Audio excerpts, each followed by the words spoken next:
Well, as we continue in our second part of this mini-series entitled Family Matters, with the emphasis on the word matters, family matters, we're starting our second, and the title I would give to this passage would be Parenting is Not for Sissies.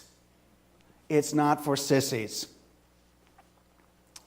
Well, there is no doubt about it that today our families are under fire as never before. And when it comes to children especially, we're living in a difficult time, a complicated time, and a confusing time. And we live now with the previously hidden problem, this hidden secret of child abuse and all its ugly manifestations for what can be revealed and spoken of as simply monstrous. So no wonder we feel frustrated and fearful when we hear about, for instance, a woman in depression who took her child and the little baby died of shaken baby syndrome. How sad is that? Or we read in the newspapers or hear on the news in television about a woman in desperation who takes her baby's hand and places it on the hot stove, perhaps out of punishment, perhaps out of revenge for simply the frustration that she's unable to control. And so no wonder we cringe with fear of what might possibly happen to our children. Now, I need to express that this particular message is obviously directed to parents of small children, young children, perhaps parents of grown-up children, and perhaps grandchildren also. But someday, some of you might just be parents yourselves. And if you are not a parent at this time, I want you to reflect on your relationship now with your parents and reevaluate that. So, the collateral damage of all this pressure is that discipline is being lost if it hasn't been already. We fear the pressure being unleashed upon our tender children's minds. And this fire hose of internet pornography, only just a mouse click away, and the mass media internet, and we cringe with disgust, and we fear the worst of what might possibly happen to our kids. And so the collateral damage is any form of discipline. Well, that leads me to the big question, which is this: who's in charge here anyways? And if it's not the parent, it becomes the child. So that's the first thing. Who is in charge here? So, for instance, concerning the school system, one writer wisely says, it should not come as a shock that we have a situation where teachers are afraid of the principal, and the principal is afraid of the superintendent, and the superintendent is afraid of the school board, and the school board is afraid of the parents, and the parents are afraid of the kids, and would you believe it, the kids aren't afraid of anybody. So obviously, from toddler to teenager, we need to have boundaries. But surprise! Contrary to public opinion, we discover that kids who may protest otherwise not only need boundaries, but unspokenly they want boundaries. Because kids are lovers of justice and law and order and secure boundaries. How else can we explain the popular phenomena of mythical superheroes in this superhero craze in our generation, including Spider-Man, Batman, Iron Man, X-Men, and even stranger, the return of a Canadian creation from 1938 called Superman, who is there to protect people and, quote, preserve the American way. Well, even stranger is the fact that it's not just our children and teens that are drawn to such superheroes, but now it's spread to adults as well, young and old. So then, beginning at a very early age, we see this strange and curious value system of children which respects strength and courage, especially when combined with love. All this to say that children value law and justice. In the words of James Dobson, perhaps the most effective speaker on children, who was the founder of Focus on the Family, he says, "Why else do children in the schoolyard proclaim, 'My dad can beat your dad'?"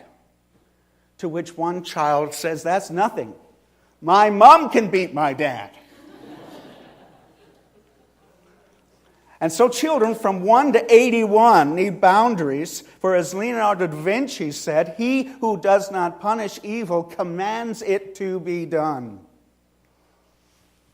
And it can hardly be better explained by the example of Eli in the Scripture and his two sons, Hophni and Phinehas.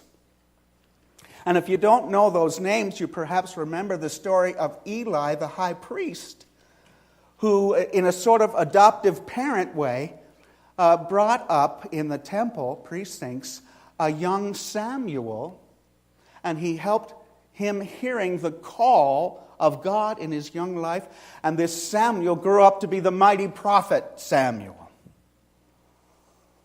But when it came to his own boys, he let them run rampant without discipline.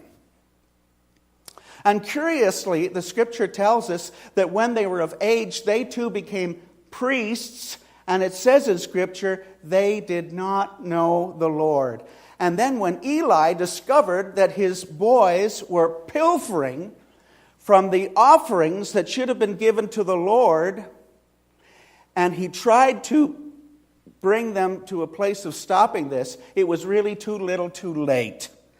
And when he heard that both of his sons died in a battle exactly as the Lord prophesied, and that the Ark of the Covenant had been taken away also, we read that Eli just fell backwards and died. All this to say that children, young and old, need and want boundaries, even if they never say so. Well, if the big question is, who's in charge here anyways, the next thing I want to impress upon your hearts and minds is this. Please hear me now. No one hears when we shout. No one hears when we shout.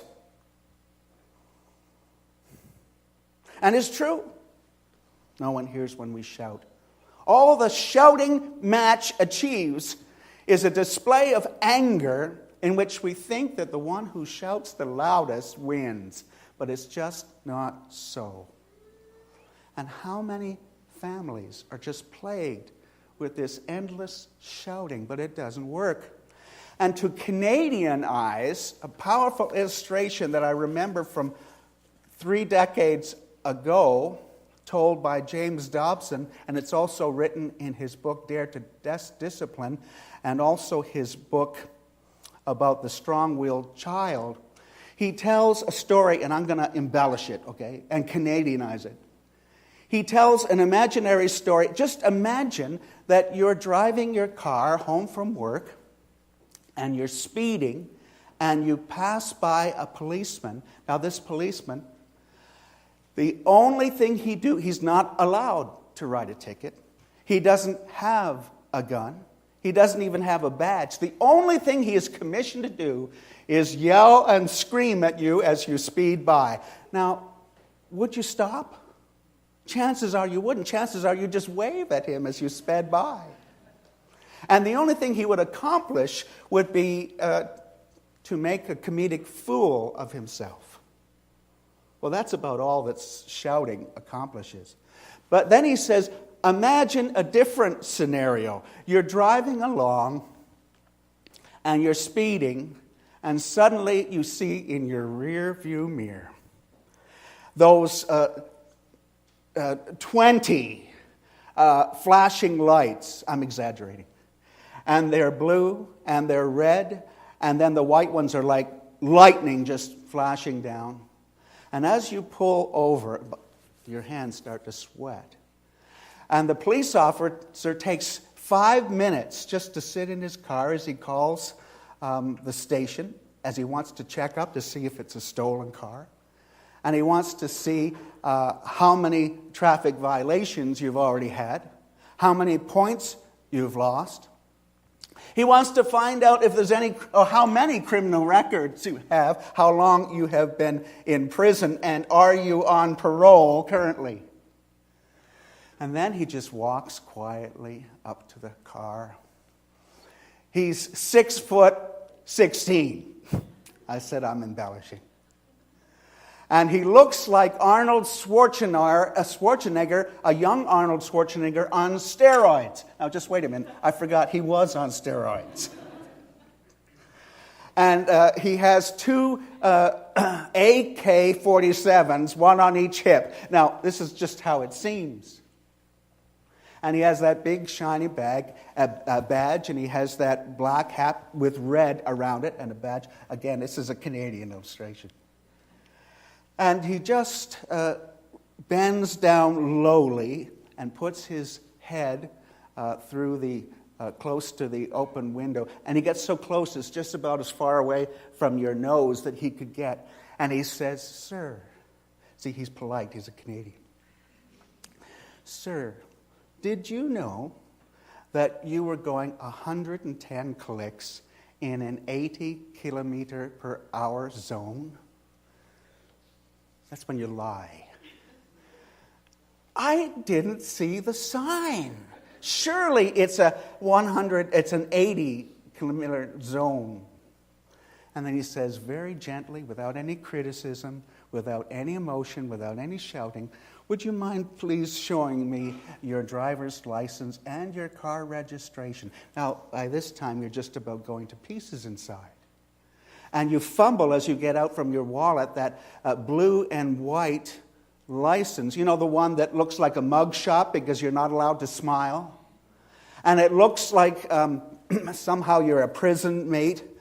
And you can almost see the lines in the back that tell you how high you are. And then you go to your very cluttered, at least in my car, very cluttered glove compartment. And you panic as you can't seem to find that pink registration.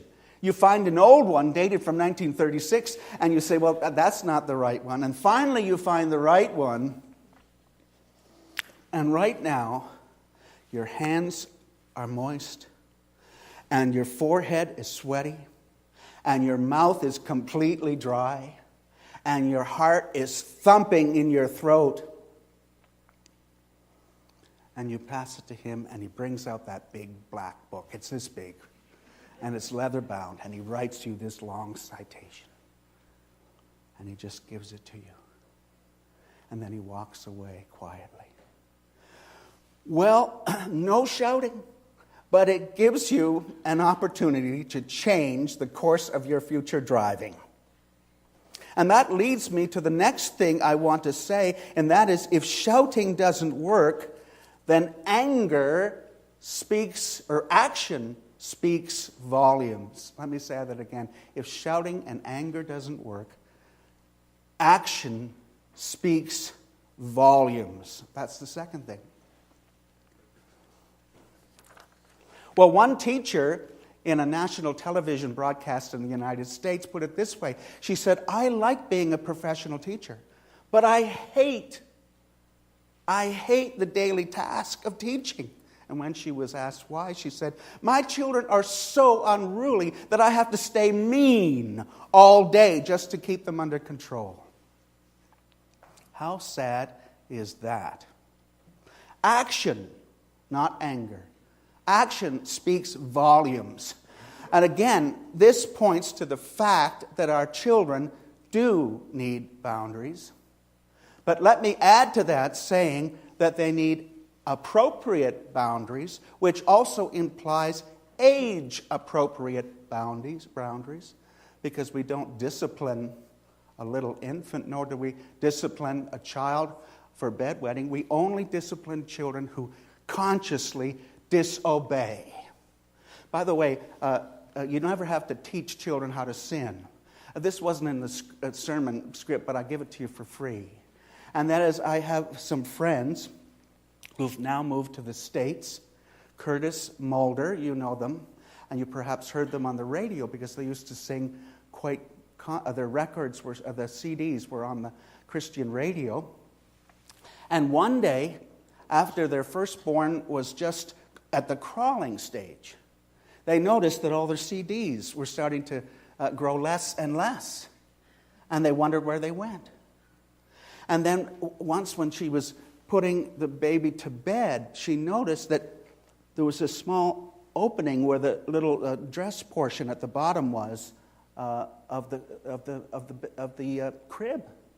And she looked under, and there were all the CDs. And she said, hidden sin. Hidden sin. We don't have to teach our children to do it. Well, a Russian author wrote a famous book entitled Crime and Punishment. And that implies perhaps the same to our children and young adults, if I can use that term. Any punishment, if I can say that, must be appropriate to the crime and no more. Well, you might be saying, where are you going, Henry, with this? And if I can misquote Shakespeare in Hamlet, I want to say, to spank or not to spank. And that's a very controversial issue. Spock, not the one you're thinking about, but Dr. Benjamin Spock wrote a famous book which was the guide to parenting in the 1960s. And basically his thesis was this, do you remember? Your children are inherently good. Don't discipline them, and they'll turn out all right.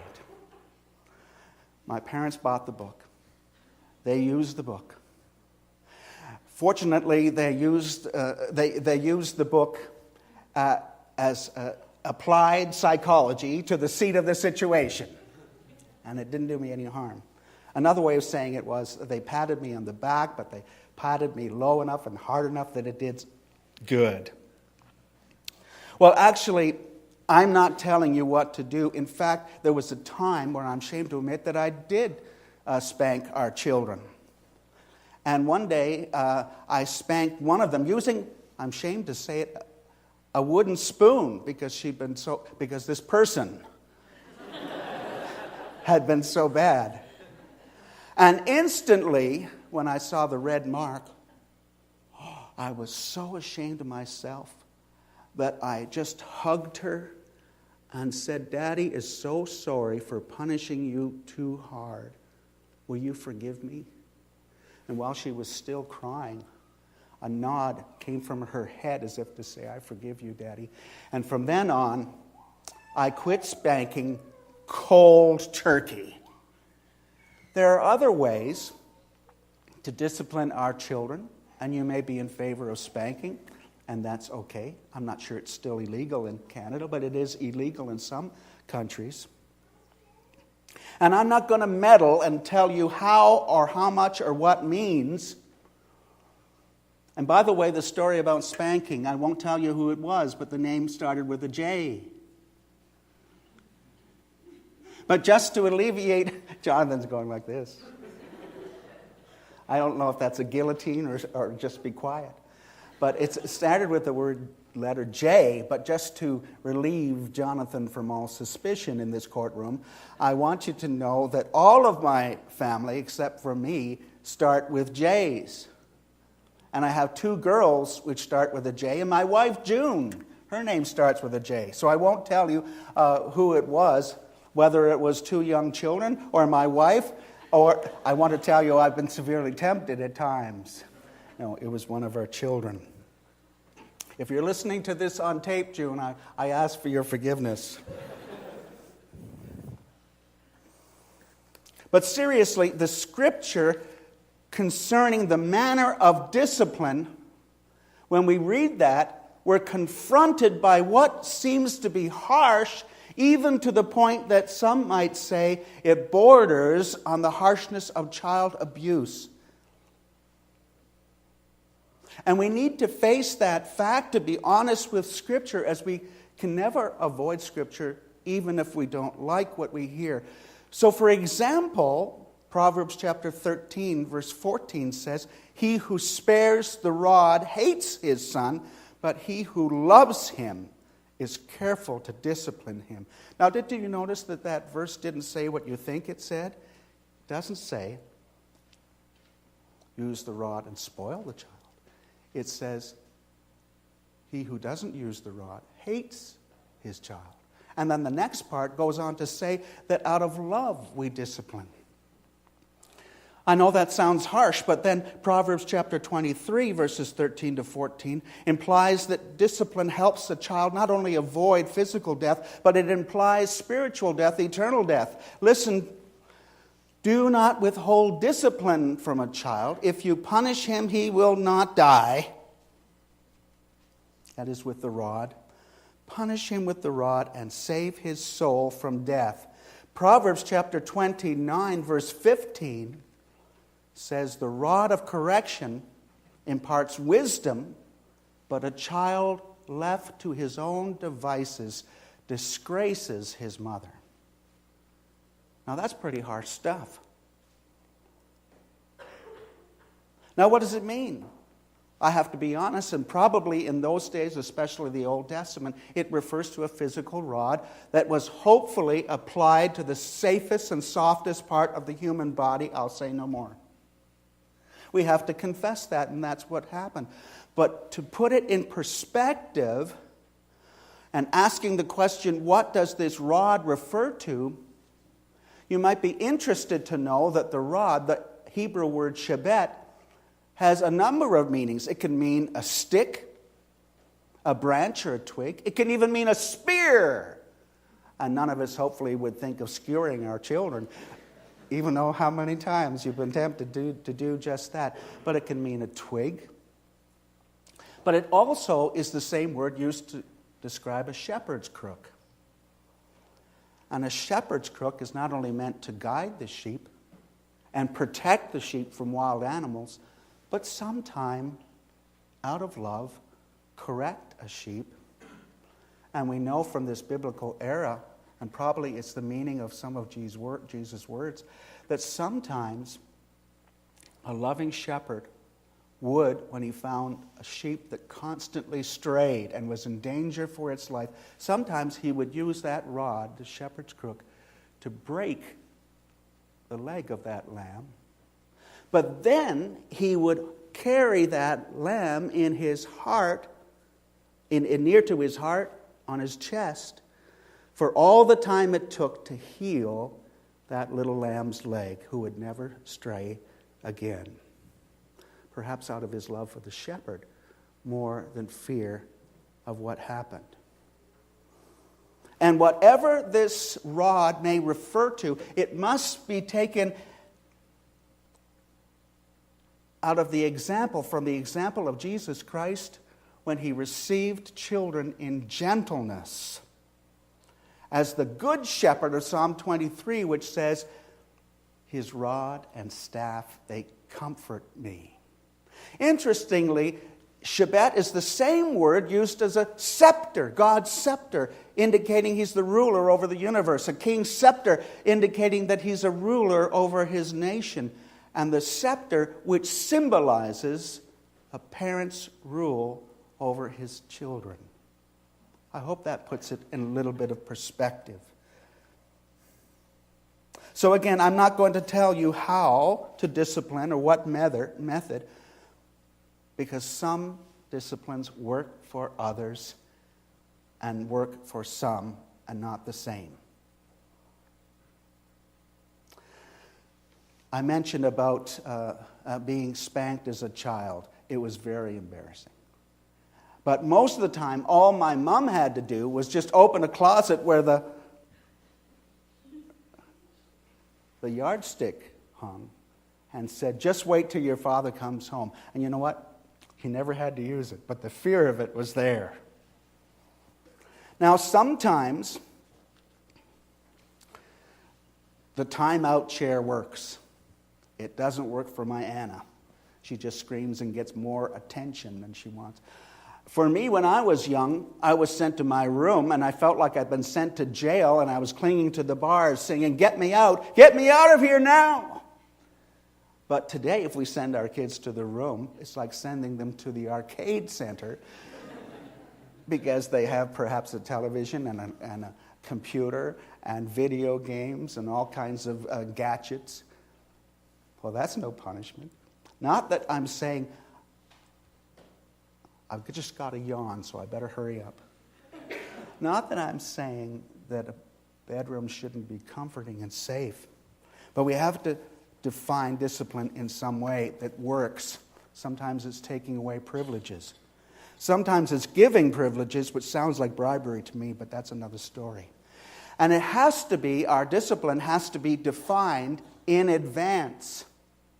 The measure and the appropriateness of it, and not in the heat of the moment. And we've all done that. Just imagine the scenario. Mom says to you, okay, if that's what you want, I'm going to send you to your room for 3 hours. But the skirmish intensifies. More anger, more shouting. And then, all right, if that's what you want, you're grounded for 3 days. And your little Cleon fires a barrage of proton torpedoes in your direction. And then the war escalates to all-out war. A shouting match of anger. And then you say, all right, you're grounded for life. And that might not be as long as you think. Well, anger has to be, or discipline has to be decided in advance, and anger doesn't work. And as someone said, if you haven't defined it, don't enforce it. Well, the next thing, and time is flying, I want to say is that anger seems to work, but it doesn't. It doesn't work well. And even if we apply anger, it doesn't work well. That is, it doesn't work for long. That means it doesn't work at all. And yet, I'm surprised how often people shout in their homes and use inappropriate anger. And it seems to work because in the shouting battle, we think that the one who backs down first and the one who remains shouting, that one wins. But it doesn't, because that person, young or old, just buries it deep in their heart. And someday it's going to come out. What they say is true. Buried hatchets have a way of rising up from the ground. And someday it may hit you as your young adult, may even leave home and never come back. That may not be your fault, but why play with fire? Anger doesn't work. And if it does, it doesn't work for long. And there are toxic families who use anger as an ineffective weapon of choice. But others just bury their anger. Worst case scenario, they fly the coop and never come back. How tragic is that? Now, it's very common in school using anger. We called it bullying in school. In the family therapist office, they might call it bullying. But we choose to call it in home parenting. But it's not. Thus, we need to have appropriate correction that's done also in love. And it's motivated in heart by what's the best interest for our beloved child. And listen to what the Scripture says about this kind of loving discipline. Proverbs 19:18, discipline your son, for then there is hope.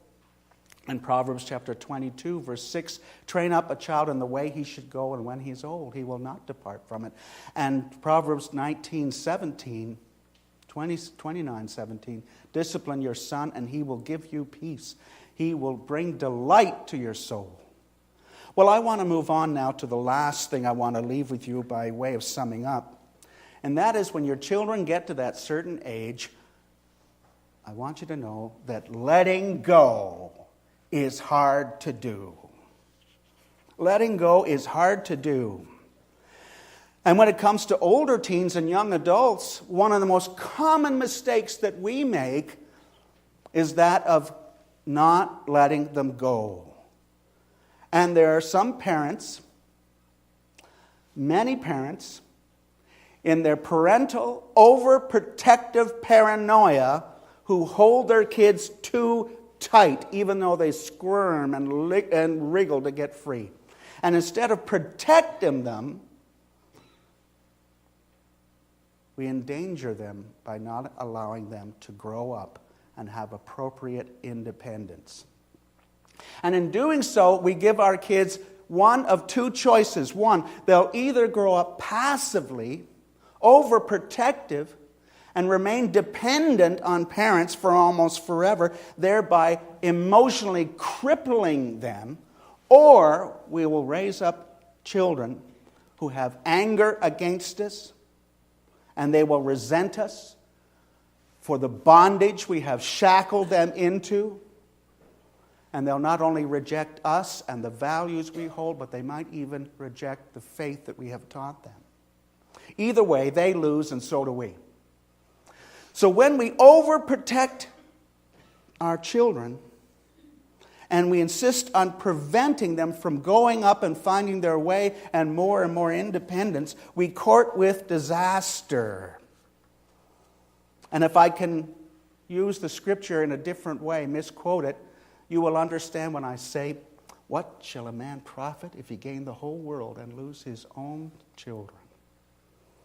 Well, I dare to say that in some churches, there are parents who I would like to describe as the Olympic champions in the dangerous competitive sport akin to wrestling, entitled "Hold Your Children Down."